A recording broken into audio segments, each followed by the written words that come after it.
Pardon pour l'interruption, il n'y avait plus de batterie. Okay. C'est reparti. Alors, ma question, en fait, auparavant, c'est déjà connu avant. Et il me semble que tu as changé en un point. Ce qui me frappe surtout, c'est ton autorité. Tu n'es pas autoritaire du tout, mais tu as de l'autorité. Alors, ce que je voudrais savoir un peu, c'est quoi le point d'appui de cette autorité-là? C'est quoi la source?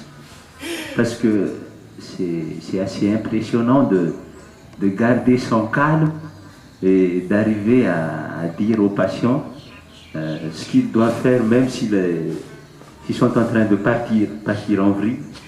Et là, tu arrives à les garder, quoi, à les garder concentrés. Et j'aimerais bien savoir quel est ce point d'appui qu'a ton autorité. Une question. Non, je sais pas vraiment comment te répondre, puisque moi-même, je sais pas. Mais ce que je peux dire, c'est que dans tout ce qu'on fait, on essaie de forger des attitudes où on a besoin dans ce travail. Pour ce travail et dans ce travail, on essaie de trouver des moyens pour, comme disait Gisela, interagir avec tout profil de personnes et essayer de forger cette attitude. Du coup, c'est à soi-même de se découvrir comment toi, à ta manière, tu peux le réaliser en tant que toi-même. Et c'est ça, adopter des attitudes adéquates à ce que tu fais, si je peux dire quelque chose. Et travailler sur l'ego surtout, c'est tellement difficile. Sur la peur, les deux qui m'a beaucoup... qui était tellement dur pour moi, c'était la peur. La peur, j'ai peur tout le temps.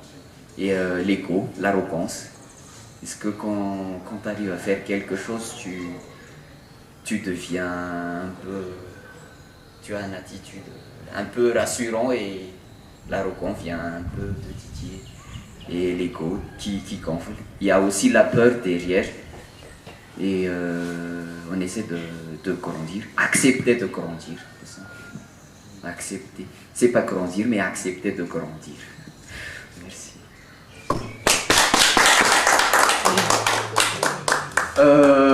Maintenant, c'est le tour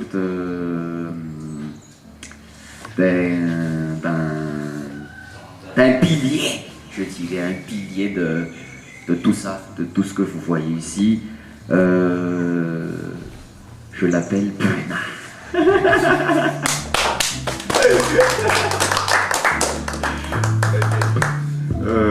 Ouais, merci Taïn.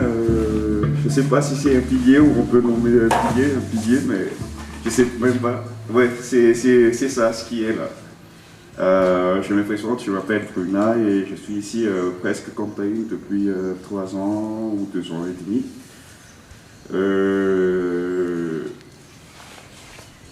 Il est difficile, c'est ce que j'ai à dire, c'est très dur de grandir. Il y a beaucoup de choses à changer, beaucoup d'attitudes que tu croyais que c'est toi et qui n'est pas toi en fait. C'est des attitudes qui est difficile, quoi. Et dans cet centre, il y a beaucoup de situations très stressantes qui nous poussent à faire des choses qu'on n'a jamais fait. Et souvent, je suis confronté à ça, puisque la plupart du temps, je suis là. Et il y a beaucoup de... Comment dire? Il y a beaucoup de chocs qui viennent, que ce soit émotionnel, que ce soit relationnel, que ce soit social. Et avec l'interaction avec tous les amis, tous les collaborateurs, on essaie quand même de rester vivant dans ce monde. Parce que c'est assez compliqué, c'est assez dur et assez choquant mais on essaie de s'adapter, on essaie de grandir par rapport à ce qui se passe et de s'adapter par rapport à ce qui est. Parce qu'on ne sait pas ce qu'on fait. D'habitude, on est confronté à ça, qu'on ne sait pas ce qu'on fait, mais on le fait quand même. Et après, quand on le fait, on sait qu'on doit faire ça pour pouvoir mieux intervenir ou accompagner quelques personnes. Est-ce qu'il a des questions?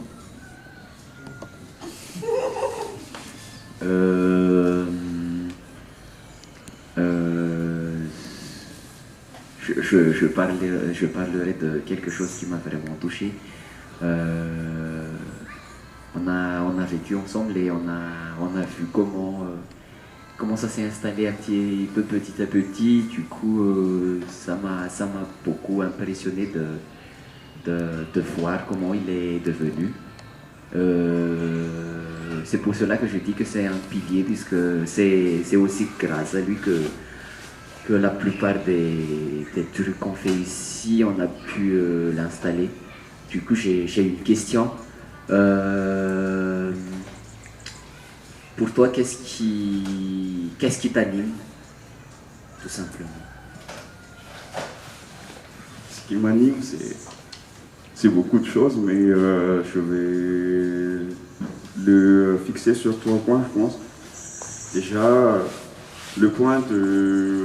un point, c'est de se découvrir comment on se perçoit, comment je suis réellement, puisque c'est une question qui est assez difficile, qui est assez compliquée aussi. Parce que chaque fois que tu trouves une réponse, que tu es là, en fait tu n'es pas là, mais tu es une autre chose, une autre personne. Et à chaque fur et à mesure, ça te pousse toujours à chercher qui tu es vraiment. Et le second, c'est où tu vas, où je vais, quelle est la raison d'être, qu'est-ce que... ouais, c'est ça. Où tu vas, où je vais, et quelle est ma destination. En fait, je ne sais pas quelle est ma destination, mais je marche, et au fur et à mesure que j'avance, où j'entretiens une étape, je suis satisfait, ou je me questionne encore, qu'est-ce que je peux encore faire, qu'est-ce que je pourrais encore apporter à moi-même et aux autres aussi. Et la troisième, c'est de faire le bien autour de moi, de partager, qu'on n'est pas obligé de comment dire, de humilier l'autre pour devenir ce qu'on est, mais justement il faut l'inciter à faire comme nous, de partager, d'aller ensemble dans un objectif qui est le commun. Ici, l'objectif, c'est de trouver la réponse à la réponse qui en est et comment on peut se développer. C'est justement ça. Et faire ce qu'on n'a jamais fait. C'est ça aussi, faire ce qu'on n'a jamais fait. Parce qu'ici, j'ai jamais fait tout ça, mais au fur et à mesure qu'on le fait, on le fait. C'est tout, on fait. D'autres questions? Merci. Je confirme les paroles de Taïm que c'est toi le pilier. Et c'est pour ça que je constate que c'est toi les patients, ils ont l'attitude de t'attaquer toujours. Mais je vois que tu restes zen. Comment tu es arrivé à cette phase-là? Oui, entre parenthèses, il faut dire que Bruna, c'est lui qui prend le plus de coups durant toute l'année. C'est ça ce que je viens de dire. Oui, ils ont tous raison. La plupart du temps, c'est moi. Ouais. Mais justement, c'est ça qui est bien, parce que à chaque fois que tu reçois un coup, en fait, ça t'oblige à te remettre en question. Et d'ailleurs, j'avais ressenti ça hier, que j'avais un certain impact sur les amis. Et ça me fait mal. Ça me fait mal, mais après, je essaie de communiquer aux autres, de parler, et aussi d'aller vers la personne qui me blesse, de savoir la raison, pour pouvoir me remettre en question, et pour pouvoir aider la personne aussi. C'est aller vers. D'autres questions? Naplou? C'est fini. Naplou, alors, on va donner la parole à Sylvain justement pour en parler de tous ces projets, comment il aperçoit le projet, l'avancement du projet ou le recul du projet. Qu'est-ce qu'il a à dire? On applaudit.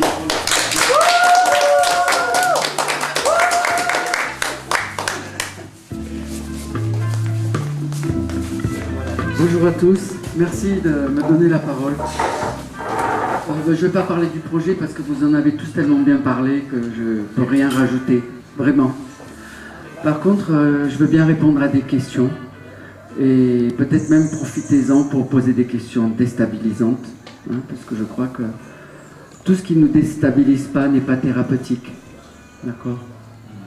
Donc oui, je suis à l'écoute de ce que vous pouvez me dire ou même me reprocher. Hein? Ne soyez pas trop poli. Je sais qu'à Madagascar, la tendance, c'est d'être trop poli, mais la politesse tue vraiment, je pense, le lien. Vraiment. Oui, Ghislain. Sylvain, quand il arrive des fois à être attaqué, parce que normalement, oui, c'est normal que le principal cible par les autres collabos. Quand il arrive parfois que tu viens d'être attaqué, que ce soit par des gros mots ou des insultes, ou bien des jugements même, oui, désolé de répéter un peu le vocabulaire qu'inconscient dit que tu es agressif, tu es ceci, tu es cela. Comment tu fais pour arriver à résoudre tout ça en toi-même? Déjà, j'essaie de comprendre pourquoi l'autre m'attaque. En fait, on est dans des interactions permanentes et nous avons tous des blessures. Parce qu'il y a 2 jours, on a parlé des blessures archaïques. Pourquoi nous, en tant qu'accompagnants, on n'aurait pas de blessures? Moi, j'ai pas l'intention d'être parfait, j'ai l'intention d'être vrai. Et je sais que, c'est mon analyse, elle n'appartient qu'à moi. Mais je pense qu'être vrai, c'est plus thérapeutique que d'être parfait. Parce que quand tu es vrai, dans tes zones d'errance, le patient il le voit et il se dit, mais lui, il ne se culpabilise pas de ce qu'il est. Et pourquoi moi, je me culpabilise? Donc en étant vrai, en acceptant pourquoi pas, depuis qu'il y a une petite colère, de dire, ça suffit, stop, assieds-toi et fous-nous la paix. En fait, je suis dans le réel. Je ne suis pas quelqu'un qui est hors sol. Je suis vrai. Voilà.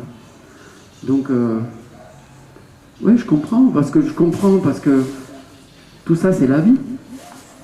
C'est la vie, il n'y a pas de... On peut pas vivre sans tout ça. Comment on serait des robots? Oui, allez-y. Comment tu arrives à nous supporter?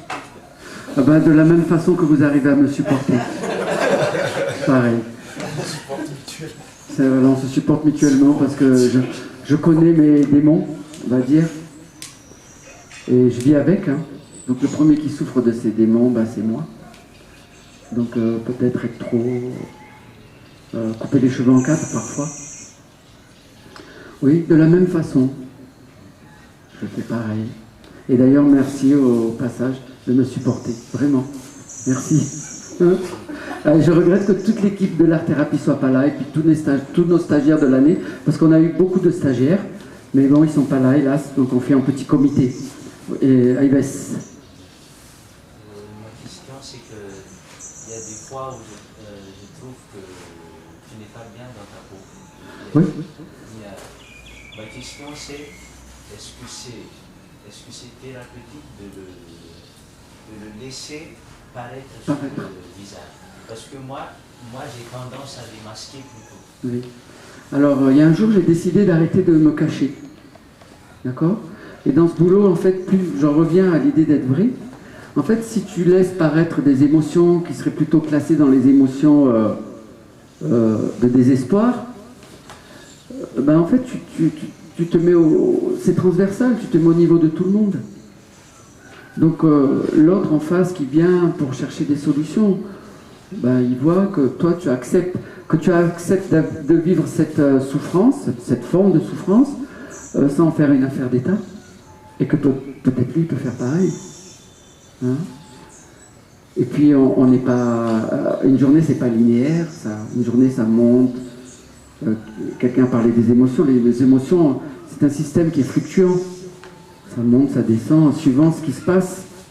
Suivant ce qui se passe, quand tu reçois un gros mot, ça monte. Après, tu intellectualises, tu essayes de trouver un processus de guérison, puis ça redescend, mais ça va remonter après. C'est la vie. Pourquoi cacher la vie? Je sais que la norme, c'est de cacher la vie, hein, mais on voit bien ce que ça donne dans notre société. Alors on cache la vie, mais par contre, alors au bout d'un moment, on pète un câble, mais vraiment, vraiment. Donc drogue, alcool, colère, violence verbale, violence physique. Alors que je pense que c'est parce qu'on cache trop, mais c'est aussi la société qui nous demande de cacher. Parce que la société ou ton groupe ne veut pas savoir ce que tu vis, ça ne l'intéresse pas. Soit ça n'intéresse pas, soit ça lui fait peur. Alors on comprend mieux pourquoi les centres de santé mentale sont pleins, ne les emplissent pas. Hein? Oui, mais je pense que ça sert à rien de cacher. Ça sert à rien, vraiment. Oui. Question. Je sais que la norme c'est cacher, hein. C'est se cacher. Oui. J'ai une question. Oui, depuis qu'on a vécu ensemble, j'ai vu que tu essaies toujours de surmonter tes fatigues